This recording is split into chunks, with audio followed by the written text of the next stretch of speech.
సదృశం చేష్టతే స్వస్యాః ప్రకృతేర్జ్ఞానవానపి ప్రకృతిం యాంతి భూతాని నిగ్రహః కిం కరిష్యతి. పద అర్థం చూద్దాం రండి.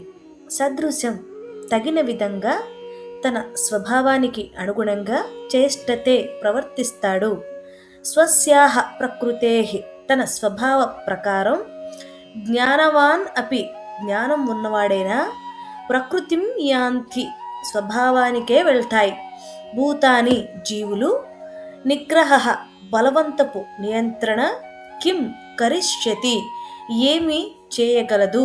ఇప్పుడు తాత్పర్యం చూద్దాం రండి. కృష్ణుడు ఇక్కడ చాలా నిజాయితీగా చెప్తున్నారు.